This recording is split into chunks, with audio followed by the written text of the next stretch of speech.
पुजारी अभी भी मुखिया के घर पर ही मौजूद था। जब निशिर मोलो की आवाज आना बंद हो गई तो सभी लोग एक एक करके घर से बाहर निकले। मुखिया और ठकुराइन भी पुजारी के साथ घर से बाहर निकल आए। मुखिया जी, अब हमें तांत्रिक बाबा को खबर कर देनी चाहिए। हाँ पुजारी जी, लेकिन पहले पता तो चले कि निशिर मोलो ने किसी को अपना शिकार बनाया है या फिर वो ऐसे ही चले गए। इस तरह राजमहल में इशिता, मेघना और अनुज तीनों उस दरवाजे की तरफ हैरानी से देख रहे थे जो अभी खुला था। उसके अंदर से काला लबादा पहने कोई बाहर निकला जिसके हाथ में एक अजीब सा दिखने वाला गुड्डा था। कौन? वो कुछ और बोला नहीं और लंबी लंबी भयानक सांसें लेने लगा।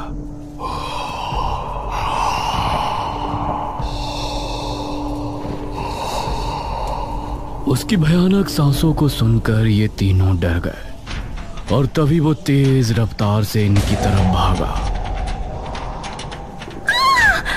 भागो जल्दी, महल से बाहर निकलो। इन तीनों का दिल दहल उठा और ये खिड़की की तरफ भागे। जल्दी करो। वो अभी भी इनके पीछे ही था। अनुज ने पहले इशिता और फिर मेघना को बाहर निकाला। वो अनुज तक पहुंचने ही वाला था कि तभी अनुज भी खिड़की से कूद गया। क्या था वो? चलो अब घर चलते हैं, 2 बज रहे हैं, कहीं पिताजी या माँ जाग ना जाए। ये तीनों अब गांव की तरफ रवाना हो गए। माँ और पिताजी को इस बारे में बिल्कुल नहीं बताना, ठीक है? अरे हम क्यों बताएंगे भला? जैसे ही ये तीनों गांव पहुंचे तो बाहर ही पुजारी और बहुत से लोग खड़े थे। अनुज, तुम यहाँ? हमें तो लगा कि तुम तीनों अपने अपने कमरे में सो रहे हो। इतनी रात में तुम तीनों कहाँ से आ रहे हो? वो पिताजी। मुखिया ने मेघना और इशिता की तरफ देखा। तुम दोनों कहाँ गई थी अनुज के साथ? जी माफ कर दीजिए अंकल, हम दोनों का घूमने का मन हो रहा था। तो दिन में घूमने चले जाते, रात में बिना बताए जाने की क्या जरूरत थी? माफ कीजिए पिताजी, मैं ही इन दोनों को ले गया था, लेकिन आप सब लोग यहाँ बाहर इकट्ठा होकर क्या कर रहे हैं? अनुज ने बात को बदलते हुए कहा।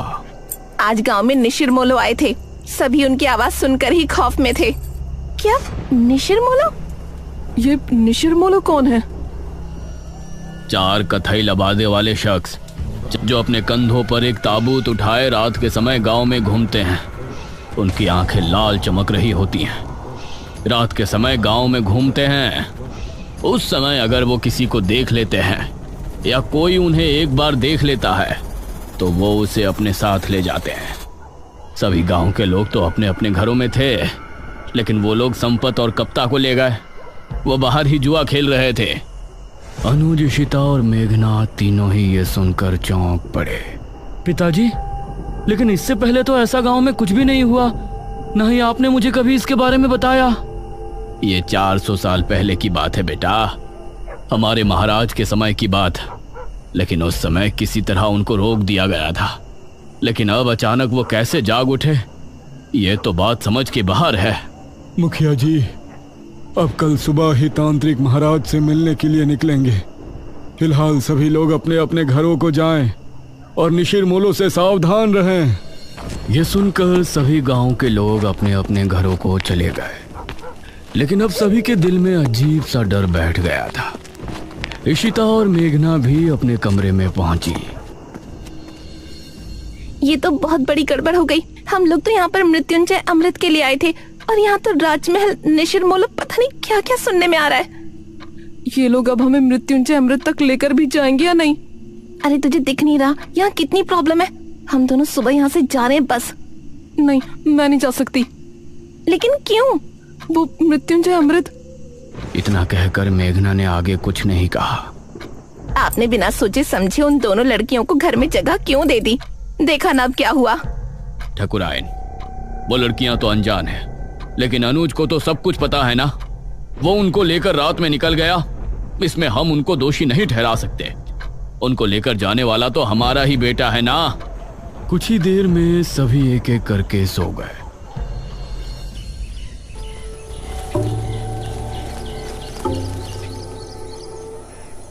सुबह ठकुराइन ने दरवाजे पर दस्तक दी। दोनों उठ जाओ, सुबह हो गई है। ठाकुरायन ने बहुत ही रूडली बोला। Aunty ji, we are sorry. यह सुनकर वो बिना जवाब दिए वहां से चली गई। कुछ देर बाद फ्रेश होकर इशिता और मेघना दोनों ब्रेकफास्ट टेबल पर पहुंची। Good morning uncle. Good morning aunty. आओ बैठो बच्चों, नाश्ता करो। मेघना के बाल इस समय खुले हुए थे। ना जाने अनुज को उसमें क्या खास दिखा। उसने उसे स्माइल की और एक टक उसे देखने लगी। इस पर मेघना ने उसे हैरानी से देखा, फिर उधर उधर देखकर नाश्ता करने लगी। अनुज, आज तुम खेतों पर जाओगे, समझ गए? माँ, मैं खेतों पर जाकर क्या करूँगा? पिताजी, क्या हो गया है माँ को? मुझे कुछ नहीं हुआ है। तुम आज खेतों पर जा रहे हो, बस जा रहे हो। तभी इशिता बोली, अनुज, तुम हमको भी खेत घुमा लाओगे? ये सुनकर ठाकुरायन इशिता और मेघना की तरफ गुस्से से देखने लगी। तभी अनुज भी खुश होते हुए बोला, हाँ ठीक है, मेघना को भी हमारे खेत काफी पसंद आएंगे।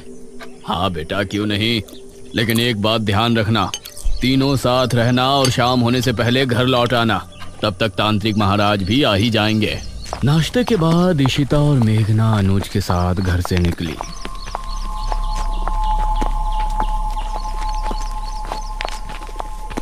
तुम अंकल आंटी के सामने मुझे ऐसे क्यों घूर रहे थे?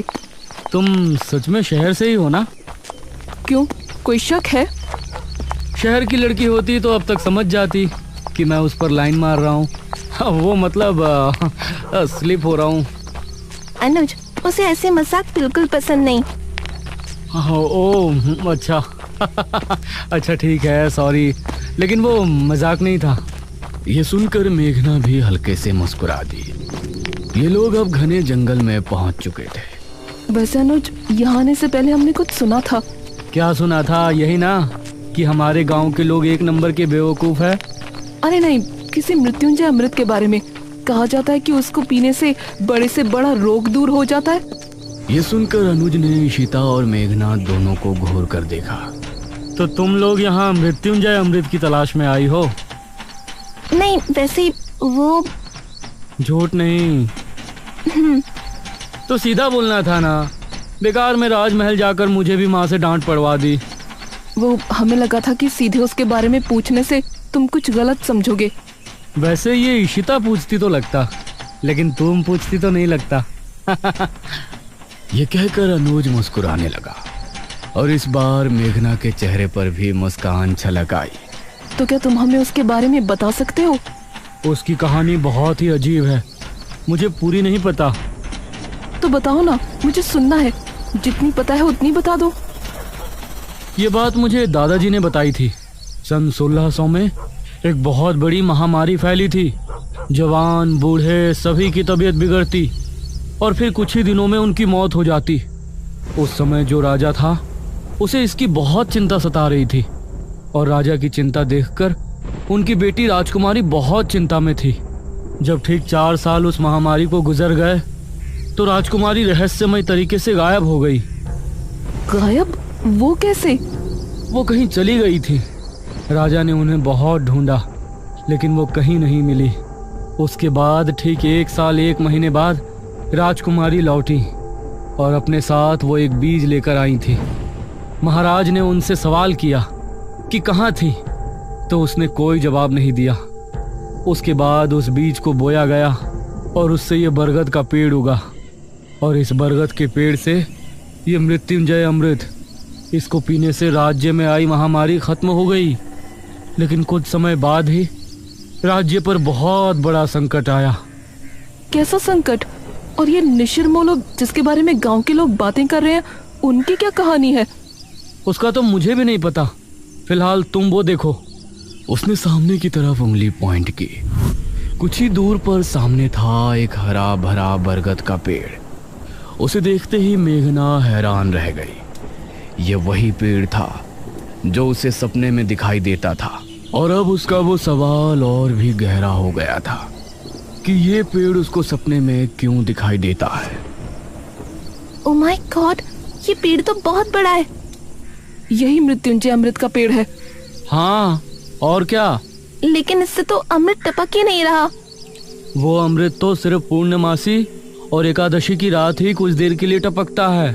हर समय थोड़ी ना वो गिरता रहेगा। ओह, तो ये बात है।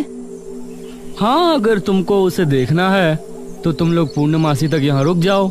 ये कहकर अनुज मुस्कुराया। मुझे मेघना के साथ थोड़ा और समय बिताने का भी बहाना मिल जाएगा। हम रुक तो सकते हैं, फिलहाल आप अपनी मम्मी जी को समझाओ। तुमने देखा नहीं सुबह कितना गुस्सा थी वो हमसे। उनका बस चलता तो वो हमें तभी घर से निकाल देती। अरे माँ है ना, तो फिक्र तो होगी ही, लेकिन बेफिक्र रहो, मेरे आगे कोई नहीं बोलता। तुम लोग बेझिझक यहाँ रुक सकते हो। हाँ ठीक है, वैसे भी हम लोग मृत्युंजय अमृत देखने से पहले तो नहीं जा सकते, लेकिन वो आदमी जो हमें राजमहल में नजर आया था वो कौन था? इस पर अनुज ने मेघना से नजरें मिलाई। पागल। पागल? What do you mean? देखो, उस वक्त उसे देखकर तो मैं भी डर गया था, लेकिन अब सोचता हूँ कि कोई पागल ही होगा जो बेचारा उस राजमहल में सो रहा होगा। हमने उसकी नींद खराब कर दी तो उसी वजह से हमारे पीछे भागा होगा। मेघना को इस बात में सहमति नहीं नजर आई।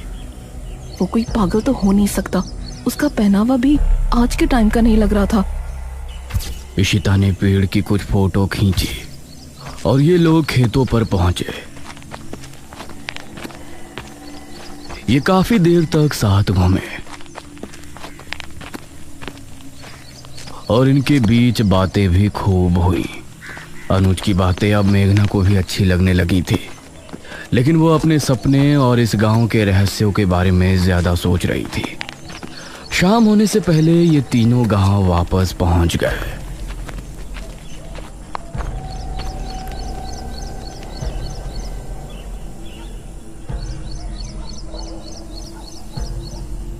रात होने वाली है। पुजारी जी अभी तक तांत्रिक महाराज को लेकर नहीं आए। बहुत चिंताजनक बात है। मुखिया, ठाकुराइन और गांव के बहुत से लोग चौक पर इकट्ठे थे। तभी पुजारी अपने साथ एक तांत्रिक को लेकर वहां पहुंचा।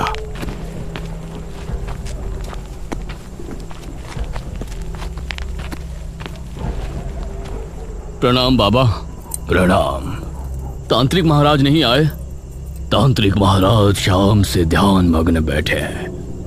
वो सुबह सूरज निकलने से पहले नहीं उठ सकते, इसलिए मैं उनकी जगह यहाँ आया हूँ। आप निशिर मोलो के बारे में सब जानते हैं ना? चिंता ना करें, तांत्रिक महाराज का आशीर्वाद हमारे साथ है। हम आपकी समस्या का निवारण करने की पूरी कोशिश करेंगे। तो बताइए तांत्रिक जी, क्या करना होगा? हम पूरी रात जाग कर एक अनुष्ठान करेंगे जो कि गांव के चौक पर होगा। यह पता लगाएंगे कि निशिर मोलो अचानक कैसे जाग उठे। आप सामग्री तैयार करें। एक बार अगर हम अनुष्ठान शुरू कर देंगे तो उसके बाद पूर्ण होने से पहले उठने का हमारे पास कोई कारण नहीं होगा। बहुत बहुत धन्यवाद बाबा, भगवान आपको सफल करे। इशिता ने चुपके से मेघना से कहा, ये लोग सच में बेवकूफ हैं या मुझे ऐसा लग रहा है? ये तू क्या कह रही है? और क्या, वो आदमी गायब हुए हैं, उसके पीछे कोई और वजह भी तो हो सकती है। जरूरी है कि उन्हें किसी भूत ने उठाया हो। निशिर मोलो, चुप कर। कुछ ही देर में अनुष्ठान की पूरी तैयारी हो गई। एक अग्निकुंड, एक कपाल और एक नर हथहड्डी। उसके आसपास 4 धूप बत्तियों से धुआं निकलकर वातावरण को शुद्ध कर रहा था। आप सभी अपने अपने घरों में जाएं और अनुष्ठान के सफल होने की प्रार्थना करें। हवा फिर से तेज हो गई थी। चौक पर सिर्फ तांत्रिक और पुजारी नजर आ रहे थे। मेघना और इशिता खिड़की से तांत्रिक को देख रहे थे। मुखिया, अनुज और ठाकुराइन सोफे पर बैठे थे। अरे मेघना, क्या कर रही हो वहां? आकर बैठो ना, कुछ नहीं होने वाला इन लोगों से। अनुज, तुम खुद किसी को नहीं मानते तो मानने वाले का मजाक भी मत बनाओ। अभी ये लोग बातें कर ही रहे होते हैं कि तभी भारी कदमों के साथ 4 निशिर मोलों की आवाज जैसे ही गूंजना शुरू हुई, गांव के सभी लोगों का दिल बुरी तरह से दहल गया।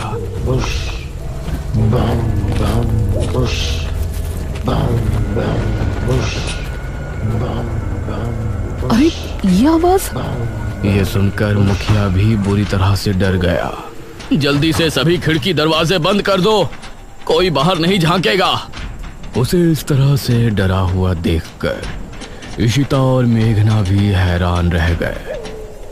हे भगवान, निशिर मोलो फिर से आ गए। 400 साल पहले तो ये सिर्फ शनिवार की रात्रि में ही आया करते थे। उनकी आवाज सुनकर पुजारी और तांत्रिक भी डर गए थे, लेकिन तांत्रिक ने मंत्र पढ़ना जारी रखा।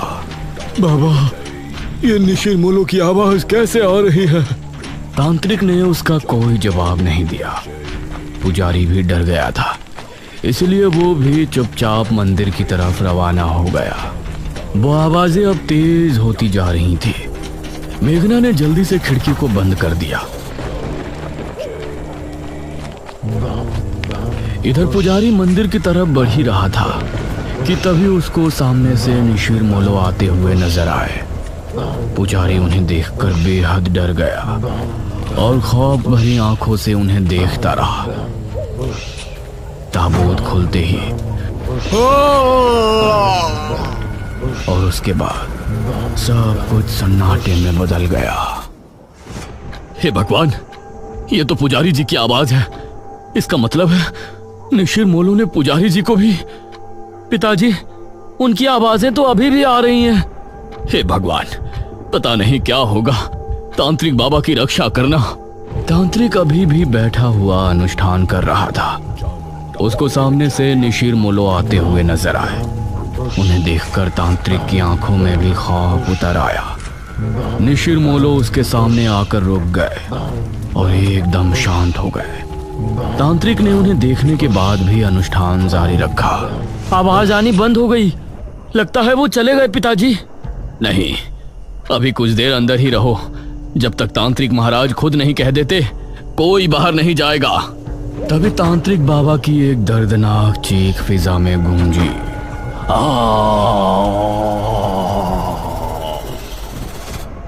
हे भगवान, ये तो तांत्रिक बाबा की आवाज है। धीरे धीरे आवाजें हल्की होती चली गईं और फिर पूरी तरह से शांति छा गई।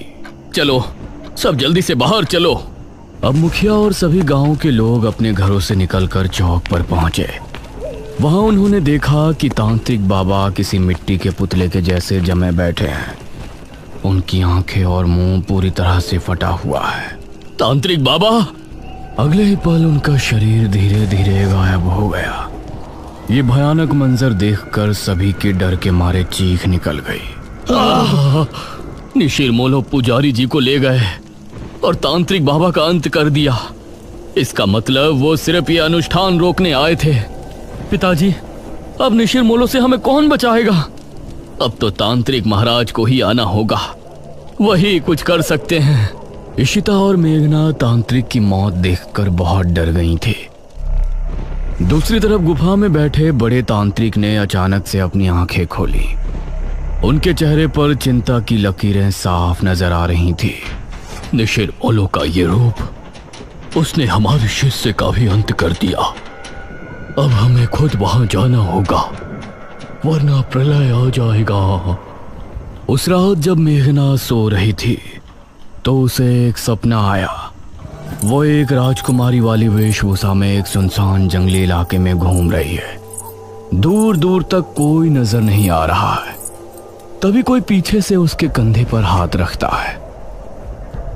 हाँ? मेघना चौंकते हुए पीछे मुड़कर देखती है और उसके मुंह से चीख निकल जाती है। उसे देखकर वो चीखती हुई नींद से जाग उठती है। अरे मेघना, क्या हुआ? मृत्युंजय अमृत क्या है ये तो हमने जान लिया, लेकिन निशिर मोलो कौन है और मेघना का इन सब से क्या संबंध है? वो कौन सा खौफनाक रहस्य है जिसकी वजह से गांव के लोग पहले भी खौफ में थे और आज भी है? इन सभी सवालों के जवाब जानने के लिए हमारे साथ बने रहिए निशिर मोलो के तीसरे भाग में।